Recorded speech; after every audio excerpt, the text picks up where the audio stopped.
ចេញទៅណាពេលស្នេហាជួបរឿងបែកបាក់ព្រោះមនុស្សខ្ញុំធ្លាប់ស្មងស្ម័គ្រគេបញ្ជាក់ថាឈប់ស្រឡាញ់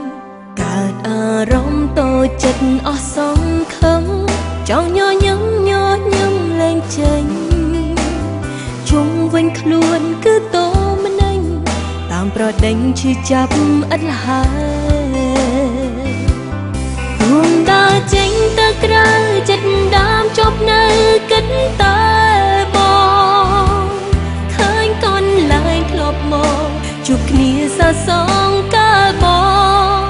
នៅស្នេហ៍ចង់សំងំក្នុងផ្ទាំងមើលថែខ្លួនឯងពេលគ្មានបងក្បែរ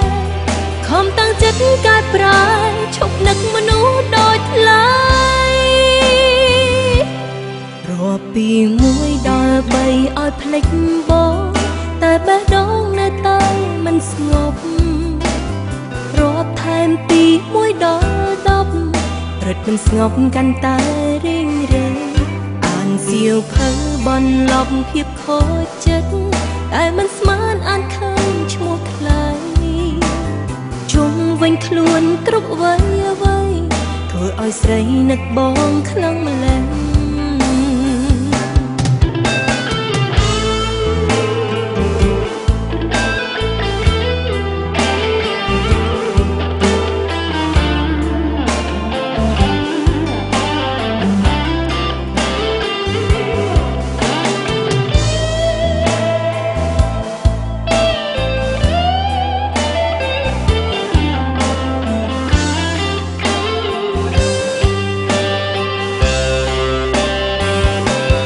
រួមដើរចេញទៅក្រៅចិត្តដើមជប់នៅ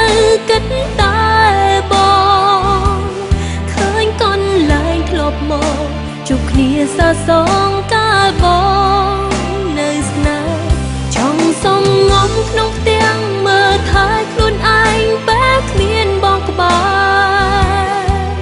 ខំតាំងចិត្តកែប្រែឈប់នឹកមនុស្សដូចថ្លៃពី1ដល់3ឲ្យភ្លេចបងតែបេះដូងនៅតែមិនស្ងប់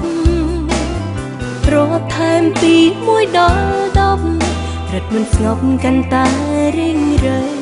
អានសៀវភៅបន្លប់ភាពខូចចិត្តតែមិនស្មានអានឃើញឈ្មោះថ្លៃ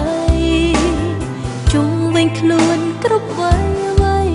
ធ្វើឲ្យស្រីនឹកបងខ្លាំងម្ល៉េះជុំវិញខ្លួនគ្រប់អ្វីធ្វើឲ្យស្រីនឹកបងខ្លាំងម្ល៉េះ